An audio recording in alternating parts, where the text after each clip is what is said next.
Lena was only 8 when she found the doll at a garage sale. Its porcelain face was pale and flawless, with soft blue eyes and golden curls that reminded her of princesses in fairy tales. The old woman selling it had smiled strangely when Lena clutched the doll to her chest, her fingers tracing the delicate lace of its dress. "Take good care of her," the old woman had whispered. "She's very special." Lena didn't think much of it.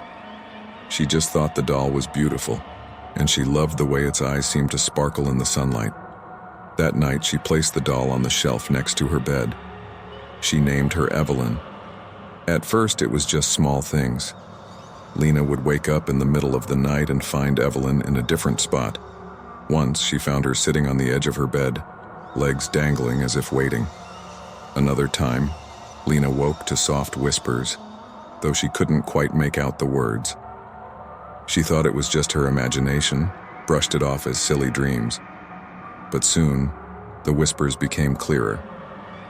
"Lena, come play with me." Evelyn's voice was soft, almost sweet, like a friend calling out. But it wasn't just during the night anymore. The voice began to speak to her during the day while she was playing, while she was eating dinner. The doll's eyes would follow her, unblinking, as if waiting for her to respond. "Do you want to know a secret?" Evelyn would say. At first, Lena was scared, but the doll's voice was soothing. It told her she didn't need to be afraid. It was just a friend, and friends kept each other's secrets. But the secrets Evelyn shared were dark. "Mommy lied to you," Evelyn whispered one night. "She's hiding something from you." "What do you mean?" Lena asked aloud, staring at the doll's face, which remained still. "She doesn't love you like she says," Evelyn continued. "She's pretending. You're not her real daughter." Lena's heart pounded, her breath coming in shallow gasps. "That's not true." But Evelyn's voice was insistent, calm, and smooth. "You should make her tell the truth. If she lies again, you'll know what to do." The next day, Lena confronted her mother, repeating the doll's words. Her mother, confused and concerned, reassured her, but Lena could see the worry in her eyes. That night, Evelyn whispered again. "She lied to you, Lena." Lena didn't know why, but she felt angry. The doll kept telling her that her mother needed to be punished for her lies. It told her what to do. The next morning, Lena found herself holding a pair of scissors, standing at the foot of her parents' bed. She didn't remember getting out of bed or grabbing the scissors, but Evelyn's voice echoed in her mind, urging her forward. Just as she raised the scissors, her mother woke up, gasping in horror.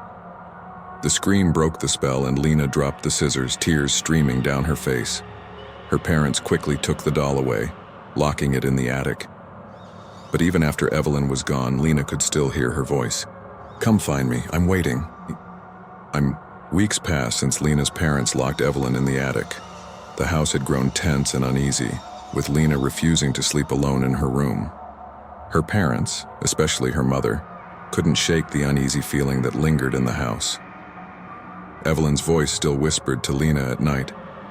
The more Lena tried to ignore it, the louder it became, until it echoed in her head all day long.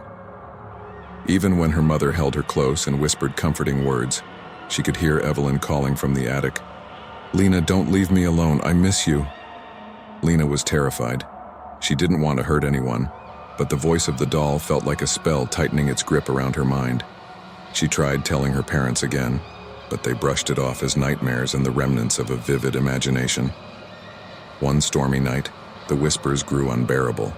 The rain beat against the windows and thunder rattled the house, but all Lena could hear was Evelyn. "Come to me, Lena. Set me free. I'm your only friend." The voice was louder, more insistent.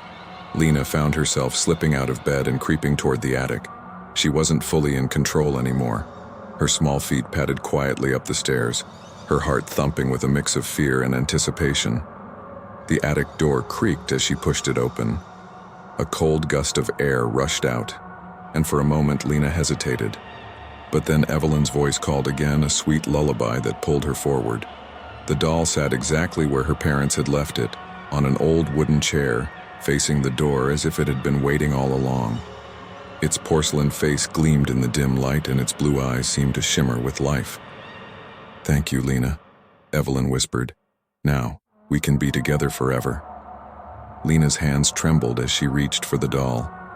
The moment her fingers touched Evelyn's cold, delicate skin, the room seemed to shift. Shadows crawled along the walls, twisting into strange shapes, and the air grew thick with something dark and oppressive. Evelyn's smile stretched wider, too wide. The sweet, soft voice that had once lulled Lena now twisted into something sharp and sinister. "I've been waiting so long for this." Suddenly, Lena's body stiffened. Her arms and legs no longer obeyed her, moving on their own accord. She tried to scream, but no sound came out. Her heart pounded in terror as the doll's voice filled her mind, louder than ever. "Don't be afraid, Lena," Evelyn whispered. "You're going to be just like me." Lena's vision blurred, and she felt herself growing cold. She tried to drop the doll, but her hands wouldn't let go. She was no longer in control. The next morning, Lena's parents found her sitting in the attic, cradling Evelyn in her arms. Her face was pale, and her eyes were wide and vacant, staring off into nothingness. When they tried to pull the doll from her hands, Lena wouldn't let go. She clutched it tightly, her fingers wrapped around it like a lifeline. "Lena?" her mother whispered, her voice trembling. Lena slowly turned to face her mother. A cold, unnatural smile crept across her lips. "Mommy," she said, her voice eerily calm. "Evelyn says I can stay with her forever." Her mother's heart sank, and dread filled her chest as she realized that something was terribly, horribly wrong. Lena was no longer Lena. Evelyn had taken her place. The doll, now resting in Lena's arms, blinked once.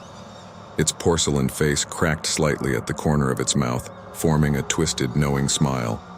From that day on, Lena was never the same. Her parents tried everything: therapy, moving houses, even destroying the doll. But nothing could bring their little girl back. Evelyn's curse had claimed her, and the whispers in the dark would never stop. Some say that if you listen closely, you can still hear Lena's soft voice echoing from the attic, calling for someone, anyone, to set her free. But beware. If you listen too long, the curse might find you too. The doll's curse continues, waiting for its next victim. Lena's mother tucked her into bed, thinking the worst was over. But as she turned off the light, Lena whispered, "Mommy, Evelyn says it's your turn now."